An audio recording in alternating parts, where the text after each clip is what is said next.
भदौ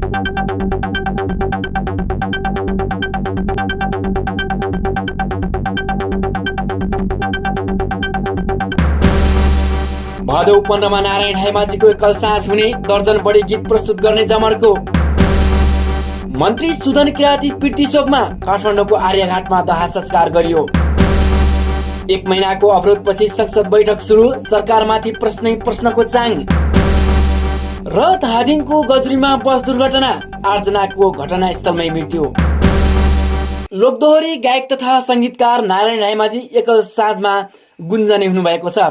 राष्ट्रिय लोक तथा दोहोरी गीत प्रतिष्ठान नेपालले भदौ 15 गते प्रज्ञा प्रतिष्ठानमा रायमाझीको एकल साँझ आयोजना गर्न लागेको हो। नेपाल टेलिकम मुख्य प्रायोजक रहेको एकल साँझको नारायण रायमाझी सांगीतिक साँझ 2080 नाम दिइएको छ। कार्यक्रममा गायक रायमाझीले आफ्ना लोकप्रिय पुरानादेखि नयाँ दर्जन बढी गीत प्रस्तुत गर्नुहुनेछ। पत्रकार सम्मेलनमा बोल्दै लोकदोहोरी गायक तथा संगीतकार नारायण रायमाझीले आफूले सिर्जना गरेका गीत संगीतहरू नारायण रायमाझी सांगीतिक साँझ 2080 मार्फत दर्शक सामु पोख्ने अवसर प्रदान गरेकोमा राष्ट्रिय लोक तथा दोहोरी गीत प्रतिष्ठान नेपाललाई आभार प्रकट गर्नुभएको छ। उहाँले आफूले एउटा नयाँ अनुभव गर्न लागेको भन्दै अत्यन्तै उत्साहित भएको बताउनु भएको छ। गाएका गीत संगीतहरू सबै यहाँहरू समक्ष म पोखिने सुवर्ण अवसर यो राष्ट्रिय लोक तथा दोहोरी गीत प्रतिष्ठानले मलाई प्रदान गरेको छ। म वास्तवमा सौभाग्यशाली सम्झेको छु। एउटा लोक कलाकार राष्ट्रिय लोक तथा दोहोरी गीत प्रतिष्ठानले यति गरुङ्गो संस्था यति व्यवस्थित तरिकाले मलाई जुन अवसर दियो, जीवनमा सायद एकल साँझ गरिदिन्थ्यो, तर यो यति राम्रो अवसर मैले गुमाउन चाहेन र दोहोरी गीत प्रतिष्ठानप्रति पनि हार्दिक आभार व्यक्त गर्न चाहन्छु। मिडियाकर्मी, सञ्चारकर्मी, पत्रकार साथीहरू आउनु भएको छ, सबैप्रति हार्दिक धन्यवाद दिन चाहन्छु र कुनै कुराहरू जिज्ञासा छ भने यहाँहरूले राख्न सक्नुहुनेछ। कस्तो महसुस भइरहेछ? बेहुली डोलीमा चढ्नु अगाडि चाहिँ कुन महसुस हुन्छ एउटी बेहुलीलाई, त्यस्तै नै मलाई महसुस भएको छ। कता कता डर पनि लागिरहेको छ, कता कता उत्साह पनि छ। एउटा नयाँ अनुभव चाहिँ गर्दैछु मैले पनि र म अत्यन्तै उत्साहित छु। जीवनमा गीत त धेरै गाइयो, सबै गीतहरू त प्रस्तुत गर्न सकिँदैन पनि, तर सकेसम्म सबै खालका रङ्गहरू भरिएका गीतहरूलाई मैले प्रस्तुत गर्ने कोसिस गर्नेछु। रमाइला, अलिकति भावनाका अनि अलिकति संस्कृति बोकेका, अलिकति चाहिँ अब नयाँ, अलिकति पुराना, अलिकति मलाई मन छोएका, जीवनमा चाहिँ अलिकति आफूले चाहिँ सन्तुष्टि पाएका गीतहरूलाई मैले जति सक्यो धेरै पोख्ने कोसिस गर्ने। हजुर के भन्दै हुनुहुन्छ? हो, मैले म वास्तवमै भन्ने हो भने मैले आफैलाई चाहिँ गायकै त सम्झिँदैन, तर सबैले मानिदिनु भएको भएर मात्रै चाहिँ गायक बनेको र मलाई राम्रो बनाउनको लागि मलाई साथ दिने धेरै कलाकारहरू म सँगसँगै चाहिँ गाउनुहुनेछ।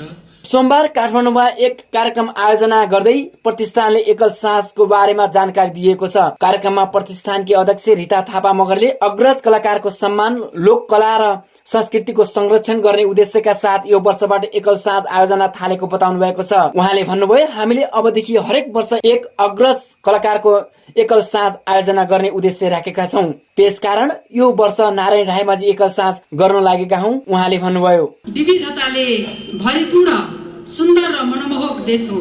कला, संस्कृति, गीत, संगीत, भाषा, धर्म, जात जाति, वेशभूषा आदिको विविधताले फुलबारीका रूपमा सुगन्धित र चित्ताकर्षक छ नेपाल। कलापूर्ण नेपालका सयौं कलापूर्ण रूपहरू मध्ये लोकगीत तथा लोकदोहोरी विशिष्ट र मौलिक कला हो।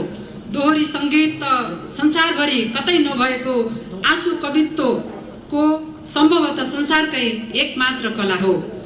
लोकगीत गीत मात्रै होइन, यो त स्थानीय लोक जनजीवनको एउटा विशिष्ट अभिव्यक्ति हो।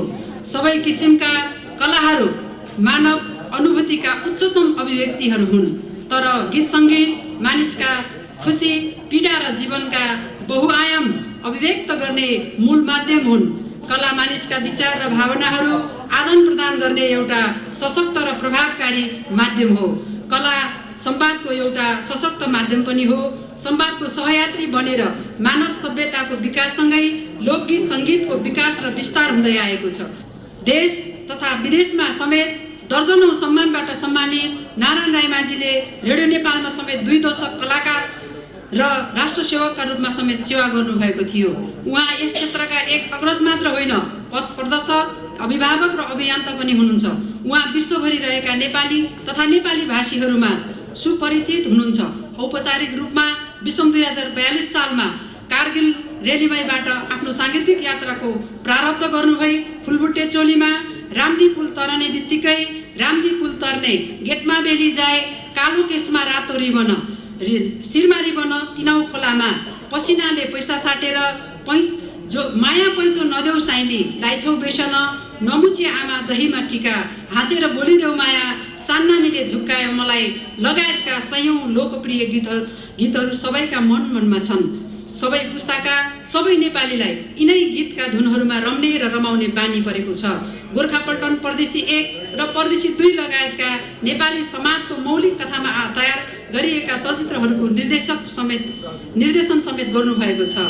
कलाकारका रूपमा मात्र होइन, एउटा असल नागरिक र अग्रजका रूपमा नारायण रायमाझीले आफ्नो माया, स्नेह र प्रेरणाले धेरै कलाकार, लोककला र संस्कृतिका अध्येता र सामाजिक अभियन्ताहरू जन्माउनु भएको छ। राष्ट्रिय लोक तथा दोहोरी गीत प्रतिष्ठान नेपालका सल्लाहकार समेत रहनुभएका धेरै कलाकारहरूका अभिभावक नारायण रायमाझीको साङ्गीतिक साँझ राष्ट्रकै गौरव हो। यो साङ्गीतिक साँझ नारायण रायमाझीको जीवनको मात्र होइन, प्रतिष्ठानको इतिहासमा प्रतिष्ठानको आयोजनामा पहिलो पटक आयोजना गरिएको हो। एकल साँझमा नारायण रायमाझीले आफूले गाउनुभएका उत्कृष्ट गीतहरू प्रस्तुत गर्नुहुनेछ। नारायण रायमाझी साङ्गीतिक साँझ मिति 2080 भाद्र 15 गते स्थान नेपाल प्रज्ञा प्रतिष्ठान प्रज्ञा भवन कमलादी दिउँसो 1 बजेदेखि 7 बजेसम्म।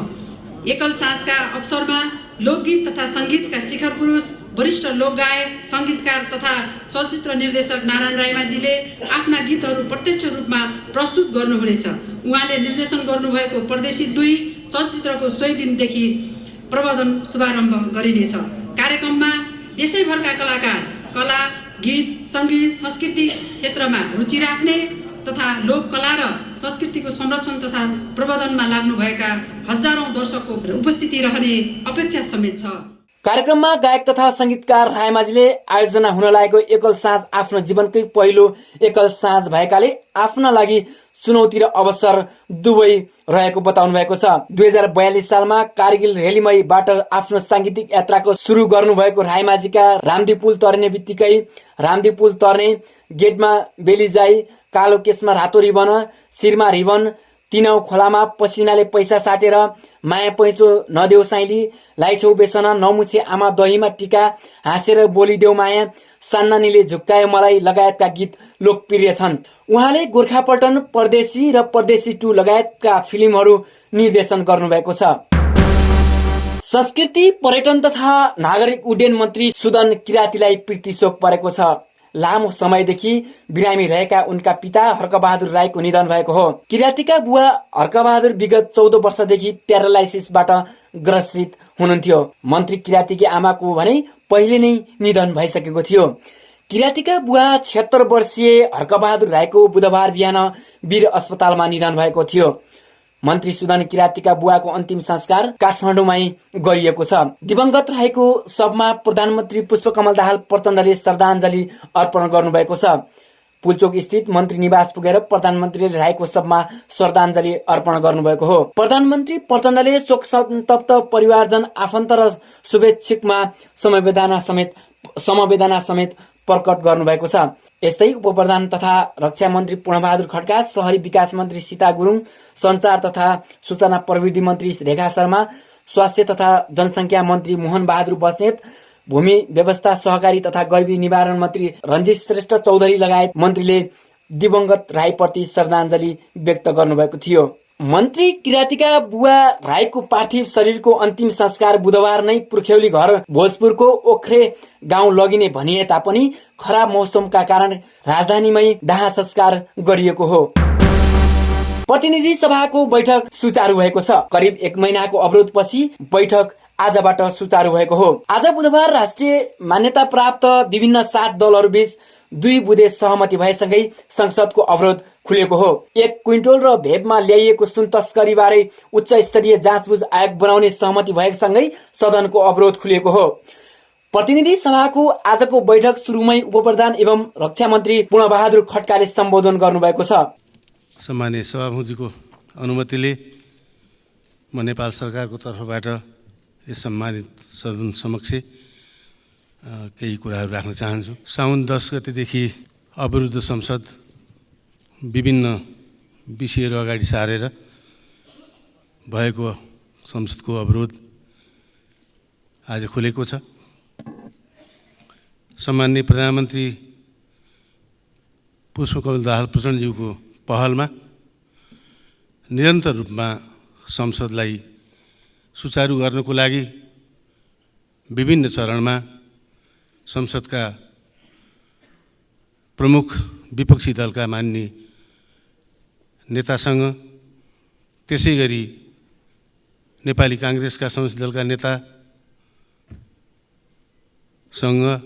र संसदमा रहेका सबै अन्य दलका नेताहरूसँग विभिन्न चरणमा व्यक्तिगत रूपमा र सामूहिक रूपमा छलफल संवाद गर्दै एउटा सहमतिमा हामी पुगेका छौँ। एकपटक फेरि हामीले स्थापित गरेका छौँ, लोकतन्त्रमा विवाद हुन्छ, विवादलाई संवादबाट हामी समाधान गर्छौँ, सहमतिमा पुग्छौँ, समस्याको पहिचान गर्छौँ, समाधानको उपाय निकाल्छौँ र फेरि हामी एकताबद्ध भएर अगाडि बढ्छौँ। हाम्रो यो लोकतन्त्रको सुन्दर पक्ष व्यवहारमा हामीले उपयोग गर्दै आएको फेरि एकपटक त्यही मार्गलाई अवलम्बन गरेर दलहरूको बीचमा छलफलबाट संवादबाट हामी आज सहमतिमा पुगेका छौँ र सहमतिको चरणमा यो सहमतिलाई यो रूपमा पुर्याउनुको लागि सम्माननीय प्रधानमन्त्रीको पहलमा भएका संवादहरूमा संसदका प्रमुख विपक्षी दलका नेता माननीय केपी शर्मा ओलीज्यू, नेपाली कांग्रेसका संसदीय दलका नेता माननीय शेरबहादुर देउवाज्यू, अन्य दलका सबै संसदीय दलका नेताज्यूहरू, दलका प्रमुख सचेतकहरू, दलका विभिन्न जिम्मेवारी रहनुभएका पदाधिकारीहरू सबैको प्रयत्नबाट यो सहमति जुटेको छ। म नेपाल सरकारको तर्फबाट सबैलाई हार्दिक आभार व्यक्त गर्न चाहन्छु र सिङ्गो संसदका सबै मान्य सदस्यहरूलाई यो सहमतिमा पुग्नुको लागि सबैले आफ्नो ठाउँबाट पुर्याउनु भएको योगदानको लागि नेपाल सरकारको तर्फबाट हार्दिक आभार व्यक्त गर्न चाहन्छु र सिङ्गो संसदलाई सबै मान्य सदस्यहरूलाई बधाई दिन चाहन्छु र यस सन्दर्भमा सम्माननीय सभामुख महोदय, सम्माननीय उपसभामुख महोदय, राष्ट्रिय सभाका सम्माननीय अध्यक्षज्यू, उपाध्यक्षज्यू सबैले आफ्नो ठाउँबाट यो परिस्थिति निर्माणको लागि योगदान पुर्याउनु भएको छ। त्यसले एउटा सकारात्मक वातावरण बनाउन ठुलो मद्दत पुर्याएको छ। त्यसका लागि पनि म सम्माननीयजीहरू सबैलाई बधाई पनि दिन चाहन्छु र धन्यवाद पनि दिन चाहन्छु। यसैगरी राष्ट्रिय स्वतन्त्र पार्टीका सभापति रवि लामिछानेले नेपाली जनताका आवाज राख्ने कैयौं विधेयकमा छलफल गर्ने संसद किन बन्द भयो र कसले बन्द गर्यो भन्ने गम्भीर प्रश्न सरकार सामु खडा गर्नुभएको छ। उहाँले भन्नुभयो, यसले गर्दा जनताको आवाज बन्द भएको बताउनु भएको छ।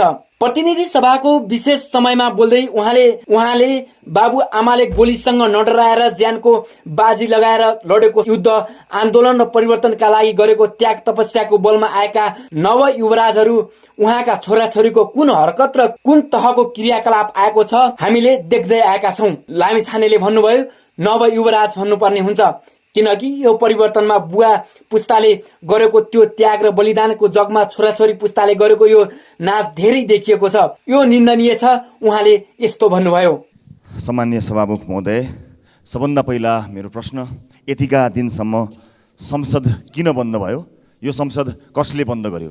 नेपाली जनताको आवाज राख्ने, कयौँ विधेयकहरूमा छलफल गर्ने यो संसद नेपाली जनताको आवाज किन बन्द भयो? यो गम्भीर प्रश्न आज खडा भएको छ। यही सम्मानित संसदमा सार्वजनिक महत्त्वका कयौँ प्रस्तावहरू छन्, सङ्कल्प प्रस्तावहरू छन्, त्यस उप छलफल हुनु पर्थ्यो। शिक्षा ऐनमा छलफल हुनु पर्थ्यो, निजामती ऐनदेखि लिएर स्वास्थ्य विभिन्न महत्त्वपूर्ण ऐनहरू यतिकै बसेका छन्, तिनमा छलफल हुनु पर्थ्यो, हुन पाएन। अत्यन्त दुःखद कुरा भयो। बाबुआमाले गोलीसँग नडराएर ज्यानको बाजी लगाएर लडेको युद्ध, आन्दोलन, परिवर्तनका लागि गरेको त्याग, तपस्याको बलमा आएका नवयुवराजहरू, उहाँका छोराछोरीहरूको कुन हरकत र कुन तहको क्रियाकलापहरू आएको छ हामीले देख्दै आएका छौँ। यो दुःखद विषय हो। मैले नवयुवराज भन्नै पर्ने हुन्छ, किनकि यो परिवर्तनमा बुवा पुस्ताले गरेको त्यो त्याग र बलिदानको जगमा छोराछोरी पुस्ताले गरेको यो नाच सर्वत्र देखिएको छ, निन्दनीय छ। मैले यो प्रसङ्ग किन उठाउनु परेको सभामुख महोदय भने, यो अनुसन्धान कहीँ कतै नवयुवराजहरूतिर आयो भने फेरि सरकारले भनेको सुशासन उही बालुवाटार जग्गा प्रकरणमा जस्तो, भुटानी शरणार्थी प्रकरणमा जस्तो, सुन प्रकरणमा जस्तो अड्किने त होइन। एक ठाउँमा पुगेपछि अर्को काहीँ सङ्केत हुन थालेपछि अड्किने त होइन।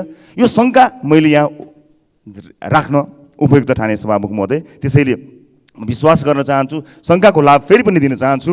राष्ट्रिय प्रजातन्त्र पार्टीका प्रवक्ता तथा प्रतिनिधि सभा सदस्य ज्ञानबहादुर साईले व्यङ्ग्यात्मक रूपमा 2वटा कानुन निर्माण गर्नुपर्ने बताउनु भएको छ।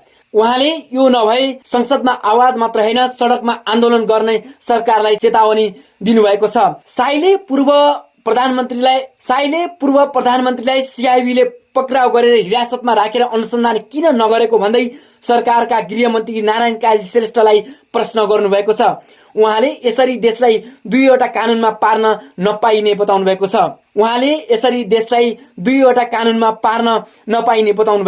प्रधानमन्त्रीज्यूले भन्दिन पर्यो, गृहमन्त्रीजीले भन्दिन पर्यो, सम्माननीय सभामुख महोदय मार्फत यो देशमा कानुन 2टा बनाउनुहोस्। अब ठुल्ठुला नेतालाई कानुनै नलाग्ने, उनीहरू प्रहरीको हिरासतमा जाँदै नजाने, जनतालाई चाहिँ तपाईँको गल्ती नगरे पनि कान समाएर तपाईँको उफ्फरगौडी लगाएर तिनीहरूलाई चाहिँ जेलमा हाल्ने यो कानुन तपाईँले लेख्नुभयो भने सही हुन्छ, होइन भने संसदमा आवाज होइन सडकमा आन्दोलन हुन्छ। पूर्व प्रधानमन्त्रीलाई सिआइबीले तपाईँको यी ठालुहरूलाई पक्राउ गरेर हिरासतमा राखेर अनुसन्धान किन नगरेको, यसको प्रश्न चिन्हको जवाब दिनुपर्छ। आज यसरी तपाईँको देशलाई 2टा कानुनमा पार्न पाइँदैन। सभामा बोल्दै उहाँले गाई गोरु काटेर सामाजिक सञ्जालमा राखेर वैदिक सनातन धर्मको धज्जी उडाउँदा गृहमन्त्री रमिता हेरेर बसेको बताउनु भएको छ। उहाँले त्यस्ता खालका व्यक्तिलाई तत्काल कारबाही गर्नुपर्ने माग समेत राख्नु भएको छ। आज गाई गोरु काटिन्छ, सामाजिक सञ्जालमा राखिन्छ, अनि त्यस पछाडि तपाईँको प्रचार गरेर आज हाम्रो वैदिक सनातन यो देशको 100 जना मध्ये 93 जनाले आस्था मान्ने मान्छेहरूलाई धज्जी उडाइन्छ। गृहमन्त्रीज्यू रमिता र जात्रा हेरेर बस्नुहुन्छ, उहाँहरूलाई पक्राउ गरी कानुनी कारबाही गरियो। हाम्रो नेपालको संविधानले, नेपालका कानुनले यो कुरा देखाउँदैछु म। यो कुरा पशुपक्षी सम्बन्धीको कसुरमा स्पष्ट लेखिएको छ। राष्ट्रिय जनावर गाई र आज वैदिक सनातनले मानेका गोरुहरूलाई काट्यो भने 3 वर्षसम्मको जेल सजाय हुन्छ।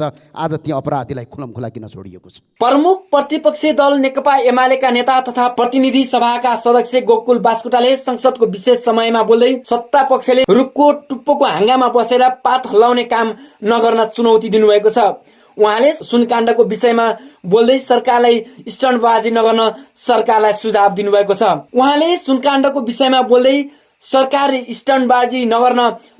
सुझाव दिनुभएको छ। रुखको टुप्पाको पातमा बसेर, हाँगामा बसेर पात हल्लाउने कुरा नगर्नुहोस्, तपाईँहरूलाई सुझाव छ। स्टन्टबाजी होइन, गहिरो जरासम्म पुग्ने तागत राख्नुहोस्, आँट गर्नुहोस्। जे सत्य हो त्यो कुरा बाहिर आउँछ। 1000 कुतर्कको काम छैन, एउटा तथ्यले सम्पूर्ण कुराको छिनोफानो गर्दछ। यो आजको समाज हो र यसमा स्टन्टबाजीको काम छैन। फलानु नेता फलानु दिन विपक्षी दलको जेल जान्छ, के हेरेर भन्नुभएको छ? लैजानु समातेर, पाता फर्काएर लैजानु न, हामीले रोकेका छ। हामीले त्यही मागेको कि जे चिज साँचो हो त्यो कुरो ल्याउनुहोस्। धादिङको गजुरी 240 भन्ने स्थानबाट यात्रुवाहक बस खस्दा 8 जनाको मृत्यु भएको छ र 8 जना घाइते भएका छन्। काठमाडौँबाट पोखरा जाँदै गरेको प्रदेश 301-005 ख 9952 नम्बरको बस आज बिहान 11:15 बजे सडकबाट करिब 40 मिटर तल त्रिशुली नदीमा खसेको थियो। दुर्घटनामा 2 महिला र 6 पुरुष गरी 8 जनाको मृत्यु भएको जिल्ला प्रहरी कार्यालय धादिङका प्रवक्ता डीएसपी सन्तु जयसवालले जानकारी दिनुभएको छ। घटनास्थलबाट 16 जनाको उद्धार गरिएको थियो। तिनीहरूमध्ये 8 जनाको डेथ भएको छ र 8 जना घाइते स्थानीय अस्पतालमा उपचार भइरहेको छ। डीएसपी जयसवालले भने घटनास्थलमा नेपाली सेना, सशस्त्र प्रहरी, नेपाल प्रहरीको टोली उद्धारमा खटिएका छन्।